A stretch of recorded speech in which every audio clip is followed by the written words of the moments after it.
اعوذ باللہ من الشیطان الرجیم بسم اللہ الرحمن الرحیم۔ آج کی اس ویڈیو میں ہم آپ کو عید الاضحیٰ کی نماز پڑھنے کا مکمل اسٹیپ بائی اسٹیپ مکمل طریقہ بتائیں گے۔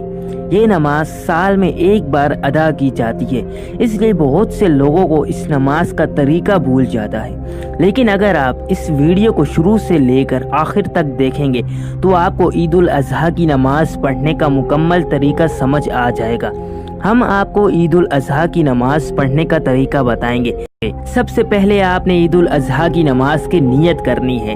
نیت دل کے ارادے کو کہتے ہیں، اور اگر آپ زبان سے الفاظ ادا کرنا چاہیں تو آپ کر سکتے ہیں، یا دل میں آپ ارادہ کر لیں۔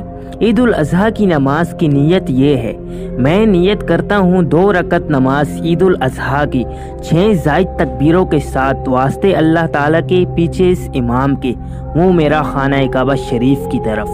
پھر آپ نے اللہ اکبر کہہ کے ہاتھ باندھ لینے ہیں اور ثنا پڑھنی ہے۔ امام صاحب بھی ہاتھ باندھ کر ثنا پڑھیں گے اور آپ نے بھی ہاتھ باندھ کر ثنا پڑھنی ہے۔ ثنا پڑھنے کے بعد 3 زائد تکبیریں ہوں گی۔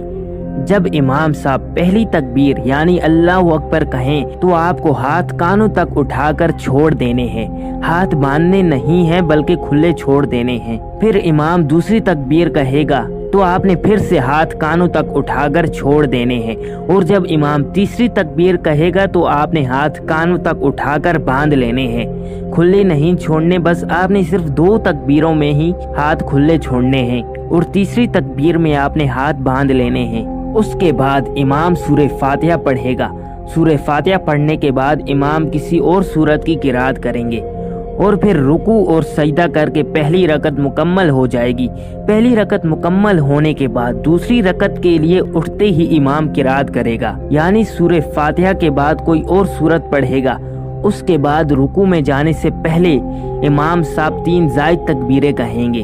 جب امام پہلی تکبیر کہے گا تو آپ نے ہاتھ کانوں تک اٹھا کر چھوڑ دینے ہیں، اور جب امام دوسری تکبیر کہے گا تو آپ نے ہاتھ کانوں تک اٹھا کر چھوڑ دینے ہیں، اور جب امام تیسری تکبیر کہے تو آپ نے پھر سے ہاتھ کانوں تک اٹھا کر چھوڑ دینے ہیں۔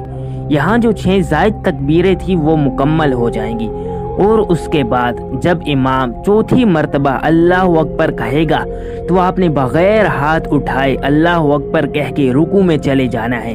اس کے بعد باقی ساری نماز باقی دوسری نمازوں کی طرح ہی پڑھنی ہے۔ تشہد کے بعد امام صاحب کے ساتھ سلام پھیر کر آپ نے نماز مکمل کر لینی ہے۔ یہ نماز صرف 6 زائد تکبیروں کے علاوہ بالکل دوسری نمازوں کی طرح ہی ادا کرنی ہے، جیسے کہ 3 تکبیریں پہلی رکعت میں ثنا کے بعد، اور پھر 3 تکبیریں دوسری رکعت میں رکوع میں جانے سے پہلے۔ نماز کے بعد اللہ کے حضور دعا مانگیں، کیونکہ یہ دعا کبھی رد نہیں ہوتی۔ آپ اس ویڈیو کو دوسروں کے ساتھ بھی شیئر ضرور کریں، تاکہ دوسرے لوگ بھی اس ویڈیو کو دیکھ کے جو نماز میں غلطیاں کرتے ہیں ان کو وہ ٹھیک کر پائیں۔